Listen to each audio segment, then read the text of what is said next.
Detail lecture میں نے دیا ہے ماہ رجب پر، اس میں آپ اسے سن سکتے ہیں، اس میں میں نے اس کو ذکر کیا ہے، تو آپ حیران اور پریشان رہ جائیں۔ اور اسی طرح جو صلاۃ الرغائب پڑھی جاتی ہے اس کے معاملے میں بھی بہت ہی عجیب و غریب معاملہ ہے کہ یہ بھی من گھڑت جو ہے حدیث ہے، اور جو کہ رجب کی پہلی جمعرات دن کو روزہ رکھے، پھر جمعے کی رات مغرب و عشاء کے درمیان 12 رکعت پڑھے، ہر 2 رکعتوں کے بعد سلام پھیر دے، ہر رکعت میں جو سورۃ القدر ہے وہ 3 مرتبہ، سورہ اخلاص 12 مرتبہ پڑھے، پھر نماز سے فارغ ہو کر درود پڑھے، پھر 70 دفعہ سجدے میں جا کر سبحان قدوس رب الملائکۃ والروح کہے، جبکہ یہ تو اوتھینٹک دعا ہے، لیکن اس نماز کا کوئی بھی صلاۃ الرغائب کے نام سے کوئی نماز نہیں ہے، کوئی مستند حدیث سے اس کا کوئی ثبوت نہیں ملتا، بلکہ یہ ایک ایسی رسم تھی جو مشہور تو کافی تھی، لیکن اس پر صوفیہ اور مشائخ کے حلقوں میں ہی عمل کیا جاتا تھا، اور یہ رجب کے پہلے جمعے کو ہوتی تھی۔ تو یہ بدعت کافی پرانی ہے،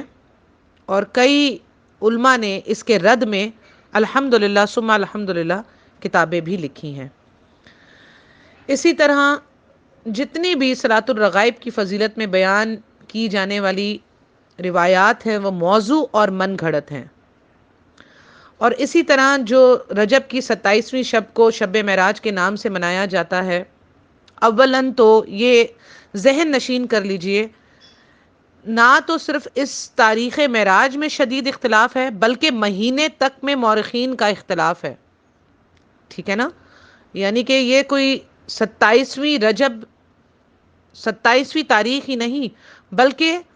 اس کے رجب کے مہینے ہونے میں بھی اختلاف ہے کہ آپ صلی اللہ علیہ وآلہ وسلم معراج پر رجب میں گئے یا نہیں گئے، اس میں بھی مورخین کا بے تحاشا اختلاف ہے۔ لیکن اگر اسی مہینے اور اسی تاریخ کو مان بھی لیا جائے for the sake of argument, تو اس کی بنا پر بھی قرین قیاس اس کو سمجھ بھی لیا جائے، تب بھی اسے روایتی رسم و رواج کے طور پر منانا جو ہے اسلام کے مزاج کے سخت خلاف ہے۔ کیا کسی صحابی نے یوم معراج کی خوشی میں پوری رات جاگ کر عبادت کی؟ کیا آپ صلی اللہ علیہ وآلہ وسلم نے ایسا کیا؟ کیا آپ صلی اللہ علیہ وآلہ وسلم کی زندگی میں معراج کے بعد کئی سال زندگی کے ایسے نہیں آئے جس میں رجب آتا رہا؟ کیا آپ صلی اللہ علیہ وآلہ وسلم نے معراج کی یاد میں اس رات پوری عبادت کی، یا اس کے دوسرے دن روزہ رکھا، یا ایسا کوئی معاملہ کیا، یا صحابہ کرام سے ایسا کوئی معاملہ ثابت ہے؟ ہرگز نہیں۔ آپ کو ایسا کوئی بھی معاملہ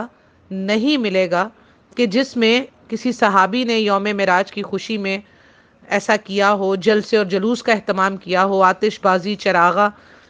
اگر آپ کہیں کہ جی آتش بازی تو اس وقت نہیں تھی، تو چلیں چراغ تو ہوا کرتے تھے، چراغاں نہیں کیا، اور کوئی ایسا کام نہیں کیا جو آج کل ہوتے ہیں۔ اور پھر اس رات آپ جو علماء سو کی جو ایک محفل ہوتی ہے، اسے آپ ٹی وی پر بھی ملاحظہ کر سکتے ہیں کہ اس میں کس طرح دیو ملائی انداز میں واقعہ معراج کو پیش کیا جاتا ہے، اور فرضی قصوں سے جس طرح نبی صلی اللہ علیہ وسلم کی شان میں زمین و آسمان کے قلابے ملائے جاتے ہیں، اور اس قدر غلو آمیز اور گمراہ کن باتیں اور جملے ادا کیے جاتے ہیں کہ اللہ کی پناہ، کہ خالق اور مخلوق کی درمیان تمیز بالکل اٹھ جاتی ہے۔ اللہ خالق ہے اور نبی صلی اللہ علیہ وآلہ وسلم مخلوق ہیں۔ ایسی اس دن غلو کی رات ہوتی ہے کہ اس میں خالق اور مخلوق کے درمیان تمیز تک اٹھ جاتی ہے علماء سو کے لفظوں سے اور ان کی باتیں سن کر۔ اور بعض لوگ تو اس قدر غلو میں آگے ہو جاتے ہیں، نعوذ باللہ نعوذ باللہ، کہ شعر بھی یہ پڑھ دیتے ہیں: اسرا کی رات جب گئے عرش عظیم پر، دیکھا رسول صلی اللہ علیہ وسلم نے پسے منظر علی، پردے کے پیچھے دستے ید اللہ کو دیکھ کر بولے رسول خالق اکبر علی علی، نعوذ باللہ. کہ اب آپ یہ دیکھ لیجئے کہ نبی صلی اللہ علیہ وآلہ وسلم نے تو اپنے بارے میں کبھی اس طرح کا غلو مبالغے سے کام ہی نہیں لیا اور سختی سے روکا، اور یہاں تک فرمایا، صحیح بخاری کی حدیث ہے 3445، مجھے اس طرح حد سے نہ بڑھانا جس طرح عیسائیوں نے عیسیٰ ابن مریم کو بڑھایا کہ انہیں خدائی صفات اور اختیارات میں ڈال دیا ساتھ. میں تو اللہ کریم کا بندہ ہوں اور مجھے صرف اللہ کا بندہ اور اس کا رسول ہی کہنا. یہ بخاری کی حدیث ہے جس کا نمبر انٹرنیشنل نمبرنگ کے مطابق 3445 ہے. یہ آپ پڑھ سکتے ہیں. اور اسی رات نبی صلی اللہ علیہ وآلہ وسلم کے بارے میں جھوٹ باتیں کہی جاتی ہیں کہ نبی صلی اللہ علیہ وسلم نے اللہ کو دیکھا، اور وہ باقاعدہ قرآن سے ثابت کیا جاتا ہے. سورہ نجم پیش کی جاتی ہے، اور جب آپ سورہ نجم قرآن میں کھولیں گے اور اگر آپ تفسیر ابن کثیر یا فتح الباری، فتح القدیر آپ پڑھیں گے، اور آپ مستند جتنی بھی جو تفسیرات ہیں قرآن کی اس میں اور احادیث میں، بخاری مسلم کی احادیث میں یہ درج ہے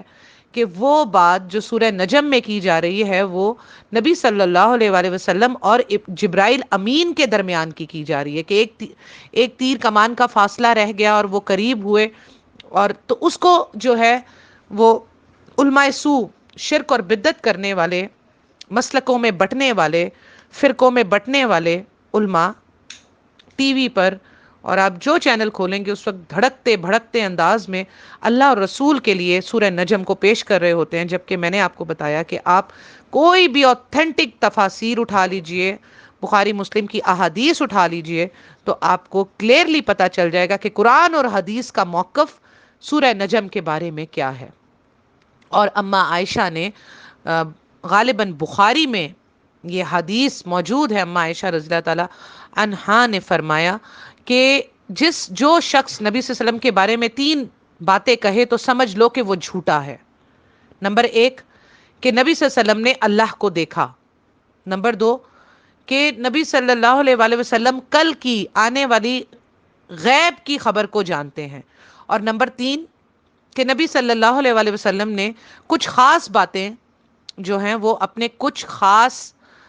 صحابہ کو بتائیں اور باقی پوری امت سے ان باتوں کو چھپا لیا. نعوذ باللہ، نعوذ باللہ من ذالک. تو یہ عقیدہ فاش کیا ہے ہماری اما عائشہ رضی اللہ تعالیٰ عنہا نے بخاری میں کہ جو 3 عقیدے رکھتا ہو یا یہ 3 باتیں کہتا ہو نبی صلی اللہ علیہ وسلم کے بارے میں تو سمجھ لو کہ وہ جھوٹا ہے. تو یہ حدیث بھی موجود ہے بخاری میں، اور ابھی جلدی میں یہ حدیث مجھے یاد تھی، میں نے اس کا نمبر نہیں نوٹ کیا، اچانک ابھی یاد آ گئی، تو انشاءاللہ اس کا نمبر بھی آپ کو نیچے شیئر کر دیا جائے گا. ادروائز جس کو بھی چاہیے ہو تو وہ جو ہے وہ لے سکتا ہے میسج کر کے. تو یہ جو ہے معاملہ کیا جاتا ہے. جبکہ معراج کا واقعہ صرف اتنا ہے کہ نبی صلی اللہ علیہ وآلہ وسلم کو مقام بلند اور اعزاز برتر سے سرفراز کرنے کے لیے بیت المقدس کے بعد آسمانوں کی سیر کرائی گئی، بعض عجائب قدرت کا مشاہدہ کرایا گیا جس میں آپ صلی اللہ علیہ وسلم ایک آسمان سے ہوتے ہوئے سدرۃ المنتہا تک تشریف لے گئے. اس سے آگے آپ صلی اللہ علیہ وسلم کے جانے کا ثبوت نہ تو قرآن سے ہے اور نہ مستند احادیث سے ہے. میں مستند احادیث کی بات کر رہی ہوں اور قرآن کریم کی. قرآن کریم سے اوپر کوئی چیز نہیں ہے، نہ تو قرآن کریم میں اور نہ ہی مستند احادیث میں اس کا کوئی ذکر ملتا ہے کہ آپ صلی اللہ علیہ وآلہ وسلم سدرۃ المنتہا سے آگے گئے ہوں، جبکہ ہمارے علماء انہیں عرش معلیٰ تک پہنچا دیتے ہیں اور یہ کہہ دیتے ہیں کہ جبرائیل امین بھی سدرۃ المنتہا تک رک گئے اور انہوں نے کہا کہ اگر اس سے آگے میں گیا تو میرے پر جل جائیں گے، تو اس سے آگے نبی صلی اللہ علیہ وسلم خود چلے گئے. اور پھر وہ جو سورہ نجم کی آیات ہیں ان کو علماء جو ہے وہ پھر پڑھتے ہیں اور عوام کو، جاہل عوام جو جاہل بنی ہوئی ہے خود تحقیق نہ کرنے کی وجہ سے، ان جاہل عوام کو وہ علماء وہ سورہ نجم کی آیات سناتے ہیں اور باور کرواتے ہیں کہ یہ اب سدرۃ المنتہا سے آگے اب قرآن میں ذکر آ رہا ہے کہ اللہ اور نبی صلی اللہ علیہ وسلم آپس میں بغل گیر ہو رہے ہیں، نعوذ باللہ، جبکہ سورہ نجم کی آیت نمبر 1 سے لے کر آپ آن ورڈ 20 تک پڑھ لیں، 20-30 تک پڑھ لیں، آپ کو پورا کانٹیکس ہی سمجھ آ جائے گا کہ وہ بات حضرت جبرائیل امین کے بارے میں ہو رہی ہے اور نبی صلی اللہ علیہ وسلم کے بارے میں ہو رہی ہے، جبکہ اس کو یہ اللہ کے ساتھ اور نبی صلی اللہ علیہ وسلم کے ساتھ موسوم کر دیتے ہیں۔ تو یہ ہیں وہ موٹی موٹی چند باتیں جو کہ میں آپ لوگوں کے گوشے گزار کرنا چاہتی تھی۔ اس لیے جتنی بھی احادیث ہیں اس مہینے رجب کے مہینے سے ریلیٹڈ، وہ سب کی سب من گھڑت ہیں، موضوع ہیں، کوئی مستند حدیث نہیں ہے، کوئی اس مہینے میں کرنے کے کام نہیں ہے۔ بہت سے لوگ کہتے ہیں کہ رجب کے مہینے میں کثرت سے روزے رکھنے چاہیے، اس کا کوئی ثبوت نہیں ہے۔ آپ صلی اللہ علیہ وآلہ وسلم نے شعبان میں کثرت سے روزے رکھے، اتنے کثرت سے روزے رکھے کہ ازواج مطہرات ہماری مائیں فرماتی ہیں کہ ہمیں یہ گمان ہونے لگتا تھا کہ کہیں رمضان تو نہیں آ گیا، یعنی کہ آپ صلی اللہ علیہ وآلہ وسلم شعبان میں کثرت سے روزے رکھتے تھے۔ تو ایک مہینہ صبر کر جائیے، الحمدللہ اللہ ہم سب کو ہدایت کے ساتھ، صحت کے ساتھ زندگی عطا فرمائے اور ہمیں شعبان میں داخل فرمائے اور پھر رمضان میں داخل فرمائے اور پھر لیلۃ القدر نصیب فرمائے، اور اللہ سبحانہ تعالیٰ ہمیں عید کی نماز عطا فرمائے، تو ہم انشاءاللہ تعالیٰ شعبان پالیں گے اور شعبان میں روزے رکھیں گے، نفلی روزے رکھیں گے، اور پھر الحمدللہ اللہ کے حکم سے انشاءاللہ تعالیٰ ہم رمضان میں داخل ہو جائیں گے اور رمضان کی فضیلتوں سے بھی فائدے اٹھائیں گے اللہ کے حکم سے انشاءاللہ تعالیٰ۔ تو اس لیے اس رجب کے مہینے میں روزے رکھنے کا کوئی جواز نہیں ہے، کوئی احادیث نہیں ہے۔ شعبان کے مہینے میں جتنے چاہیں آپ روزہ رکھیں، لیکن آپ صلی اللہ علیہ وآلہ وسلم نے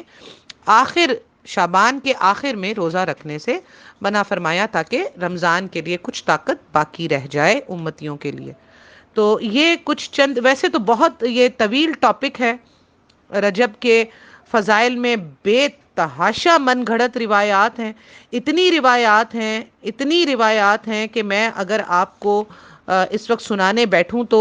ایٹ لیسٹ 1 گھنٹہ اور صرف ہو جائے گا من گھڑت روایات کے لیے۔ اس لیے میں نے آپ کو مختصر یہ بتا دیا ہے کہ اس کے معاملے میں جتنی بھی روایات ہیں وہ سب کی سب من گھڑت ہے، کوئی صحیح جو ہے روایت اس کے اندر نہیں ہے۔ اور انشاءاللہ تعالی جب ہم شعبان میں داخل ہوں گے تو شعبان پر میں آپ لوگوں کو اسی طرح ایک مختصر سا بھی لیکچر دے دوں گی، تاکہ جن کو مختصر سننا ہو مختصر سن لیں، اور جن کو ڈیٹیلن لیکچر سننا ہو تو وہ میری ویب سائٹ پہ جا کے سرچ کر سکتے ہیں، انہیں وہاں پر ڈیٹیل کا لیکچر بھی رجب کا بھی موجود ہے آلریڈی پہلے سے بنا ہوا، اور شعبان کا شاید ہے یا نہیں تو وہ میں چیک کر لوں گی، اگر نہیں ہوگا تو وہ بھی میں شیئر کر دوں گی آپ لوگوں سے۔ البتہ رجب کے معاملے میں جو ضروری پوائنٹس تھے وہ میں نے آپ لوگوں کے ساتھ ڈسکس کر لیے ہیں۔ اگر اسپیسیفکلی کسی کا بھی کوئی سوال ہو تو وہ اپنا سوال ضرور کرے۔ جزاکم اللہ خیرن، وآخر دعوانا ان الحمد للہ رب العالمین۔ السلام علیکم ورحمۃ اللہ وبرکاتہ۔